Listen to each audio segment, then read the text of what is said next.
Hey guys, it's Syama, CEO of Scaling Retail, and this week on Retailing Weekly, we're talking about Trump's trade wars and what's happening in China. Now, for most of you guys who are producing in China and importing those goods, we're going to see a little bit of a difficult time ahead, especially as we start to think about certain categories that are now being introduced into this trade war, namely handbags, which really sucks. But guys, there are really two sides to this coin. There's the import side we have to be mindful of, as well as the exports. Let's unpack the import side a little bit more.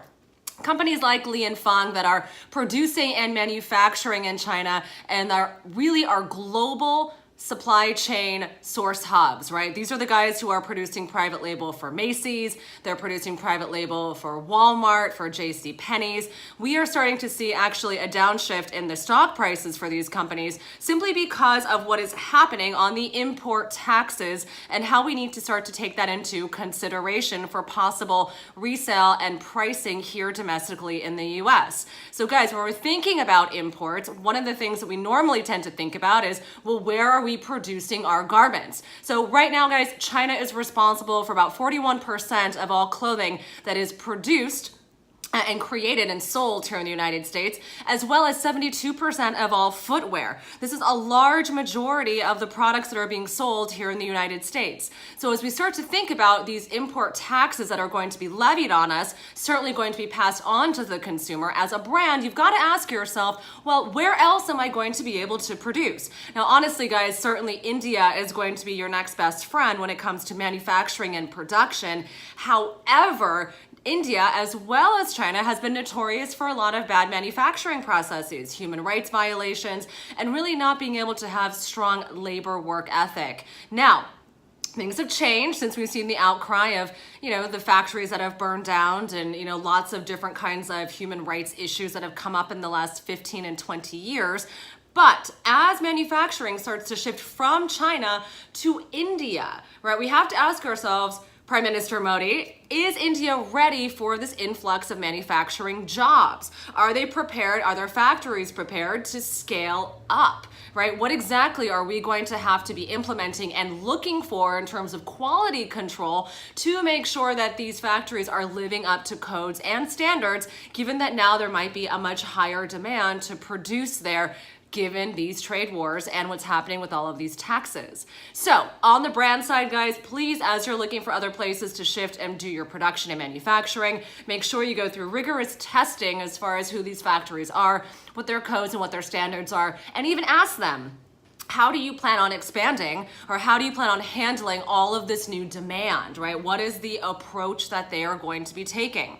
Very, very, very important. Now, on the flip side of the import side, we have the export side. A lot of small businesses might be wondering, hey, exporting to China is not something that I'm planning on doing or not something that I have in my near horizon.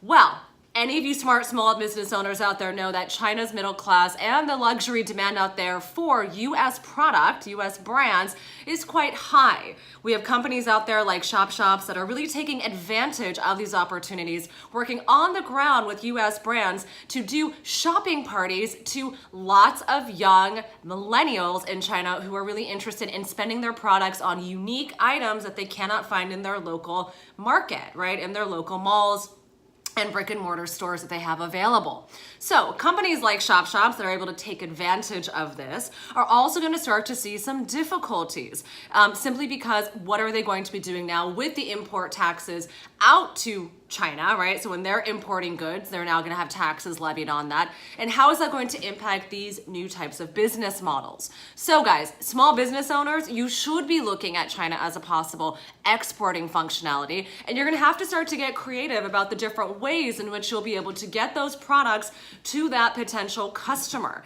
Now, I think this is going to be something that we're going to see new ideas innovate around. Certainly, we have no idea how long this trade war is going to last, what the lasting effects are going to be. The original intent of this trade war, which was really to be able to boost US manufacturing jobs, is simply not exactly going to be the case, simply because a lot of the labor market studies here in the US really point to the fact that labor is shifting, right? We actually need to be retraining our workforce. We need to be putting them into positions that they want to be doing, right? Not everyone wants to be, working in a factory. So I think we need to rethink our labor models, certainly for another discussion. But in the meanwhile, guys, keep your eyes out there. Keep really closely tuned into what's happening, especially as you're looking to globalize your business as far as exporting it, as well as where you're doing your manufacturing and production. All right, guys, that's all from me for Retailing Weekly. See you next week as we cover the most important things in retail that you need to know for that week. Talk to you soon. Bye.